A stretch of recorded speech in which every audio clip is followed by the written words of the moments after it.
కామారెడ్డి జిల్లా కేంద్రంలోని ప్రైవేట్ వైద్యశాలలో ఎనీమియా వ్యాధితో బాధపడుతున్న లక్ష్మి అనే మహిళకు బి పాజిటివ్ రక్తం అవసరం కావడంతో కామారెడ్డి రక్తదాతల సమూహ ఉపాధ్యక్షుడు రక్తదానం చేసి మానవత్వాన్ని చాటడం జరిగిందని డాక్టర్ బాలు తెలిపారు.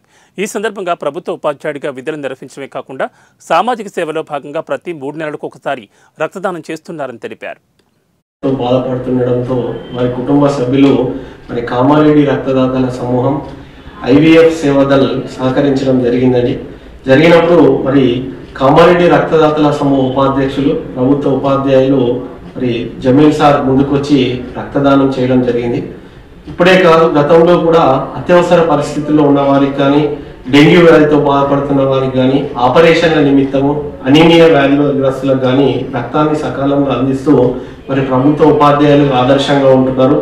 ఒకవైపు దేశ భవిష్యత్తుకు కావాల్సినటువంటి విద్యార్థులను తయారు చేయడమే కాకుండా సమాజహితంగా ధ్యేయంగా పనిచేస్తూ ఎన్నో రక్తదాన శిబిరాలను నిర్వహించడానికి వారికి సహాయ సహకారాలు అందజేయడం జరుగుతుంది. వారి సేవలను గతంలో కూడా గుర్తించినటువంటి ప్రభుత్వం కూడా ఉత్తమ సేవా పురస్కారాలు అందజేసారు. వీరిని స్ఫూర్తిగా తీసుకొని ప్రభుత్వ ఉపాధ్యాయులందరూ కూడా సామాజిక సేవలో భాగం కావాలని, రక్తదాన సేవా కార్యక్రమాలకు ముందుకు రావాలని చెప్పి మేము విజ్ఞప్తి చేస్తా ఉన్నాము. ఎందుకంటే 27 సార్లు రక్తదానం చేయాలి అని అంటే కనీసం సంవత్సరం